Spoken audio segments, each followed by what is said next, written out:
कहानी की शुरुआत में हम एक आदमी को देखते हैं जो एक गिलास को तोड़कर उसे अपने जूते में डालता है और उसे पहन लेता है। यहाँ से सीन कट होता है। फिर हम स्टीवन नाम के आदमी को देखते हैं जिसके अंदर एक अजीब सी बीमारी होती है जिसकी वजह से वो अपने शरीर पर काबू करना छोड़ देता है और जब उसे होश आता है वो अपने आप को कहीं दूसरी जगह पर पाता है जिसकी वजह से स्टीवन हर रात अपने आप को बांध कर सोता है। स्टीवन एक म्यूजियम में काम करता है लेकिन स्टीवन की बॉस काम के लिए हमेशा उसे डांटती रहती है। वहाँ एक लड़की भी काम करती है जिसके साथ स्टीवन डेट पर जाने वाला होता है, लेकिन जब स्टीवन उसके मुंह से डेट के बारे में सुनता है वो ये सोचता है उसने कभी डेट के बारे में पूछा ही नहीं था, जिससे स्टीवन को लगता है वो उस बीमारी की वजह से बातें भी भूलने लगा है। रात होते ही स्टीवन घर आ जाता है।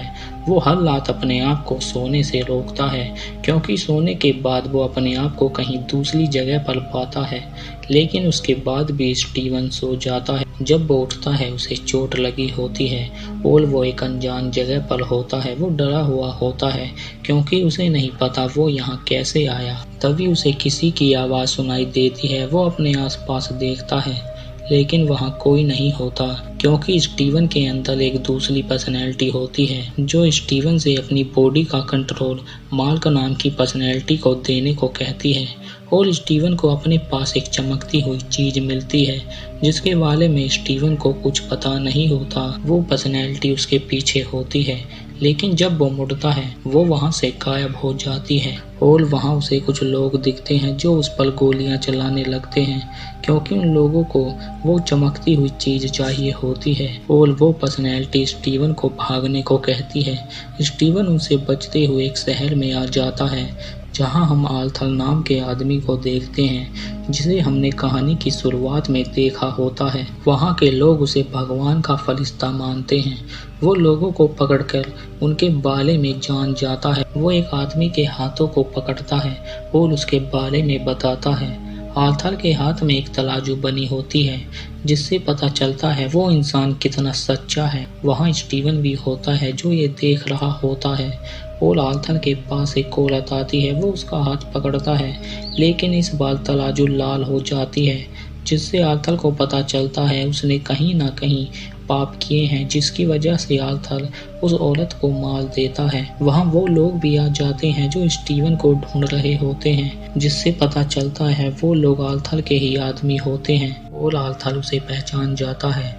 वो उसे अपने पास आने को कहता है क्योंकि स्टीवन के पास जो चमकती हुई चीज होती है वो उसे चाहिए होती है और स्टीवन उसे देने जाता है, लेकिन उसके अंदर जो दूसरी पर्सनैलिटी होती है वो उसे देने को मना करती है जिससे स्टीवन चाहकर भी उस चीज को नहीं दे पाता क्योंकि उसके शरीर का काबू दूसरी पर्सनैलिटी के पास होता है। वो वहाँ से जाने लगता है लेकिन वो लोग उसे पकड़ लेते हैं जिससे स्टीवन के अंदर जो दूसरी पर्सनैलिटी होती है वो उस पर काबू करती है और उन सब को मार देती है। स्टीवन को जब होश आता है वो देखता है वो लोग मर चुके होते हैं।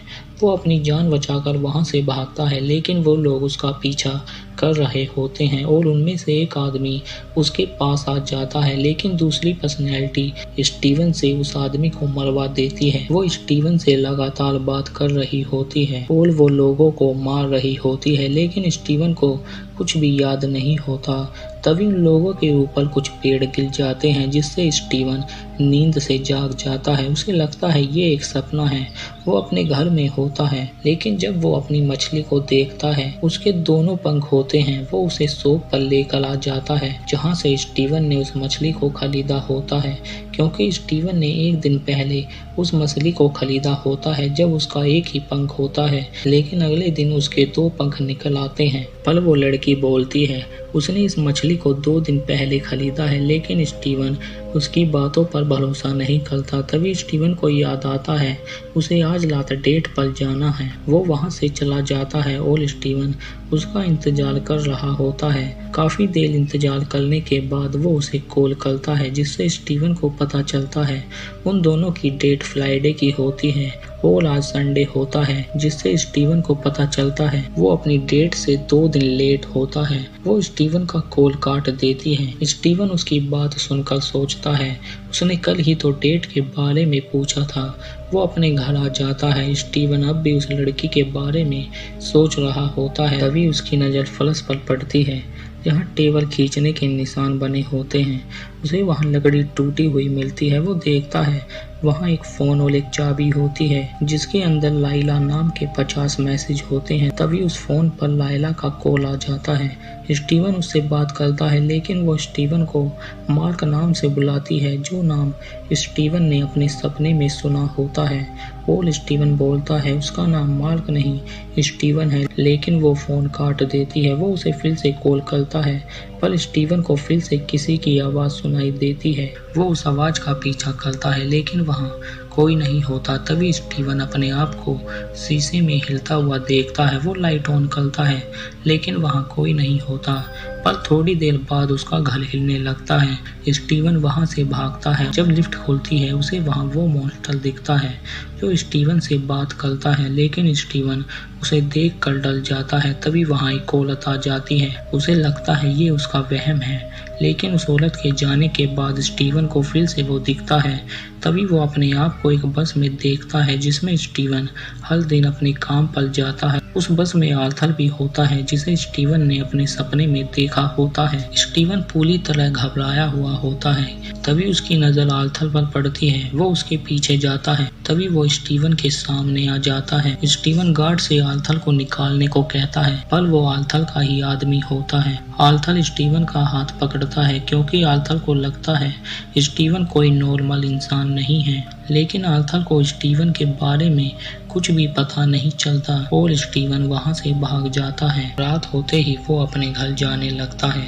तभी उसे किसी जानवर की आवाज आती है। वो देखने के लिए जाता है, जहां उसे एक मॉन्स्टर दिखता है जो आर्थर ने स्टीवन को मारने के लिए भेजा होता है, क्योंकि स्टीवन के पास वो चमकती हुई चीज होती है जो आर्थर को चाहिए होती है। स्टीवन अपनी जान बचाकर वहां से भागता है और बाथरूम में आ जाता है। वो चीज स्टीवन को मारने के लिए अंदर आने वाली होती है। तभी स्टीवन के अंदर जो दूसरी पर्सनैलिटी होती है वो उससे बात करती है। वो उससे कहती है वो उसे बचा सकती है, लेकिन स्टीवन को अपनी बॉडी का कंट्रोल उसे देना होगा। पर स्टीवन को लगता है ये उसका वहम है। पर दूसरी पर्सनैलिटी उसे समझाती है अगर उसने अपनी बॉडी का कंट्रोल नहीं दिया वो मारा जाएगा, जिससे स्टीवन उसकी बात मान जाता है और स्टीवन के अंदर बदलाव होने लगते हैं, जिससे वो एक दूसरी पर्सनैलिटी में बदल जाता है जिसका नाम मून नाइट होता है। और मून नाइट उस मॉन्स्टर को मार देता है। इसी के साथ ये एपिसोड यहीं एंड हो जाता है। उम्मीद करते हैं आपको ये एपिसोड अच्छा लगा होगा।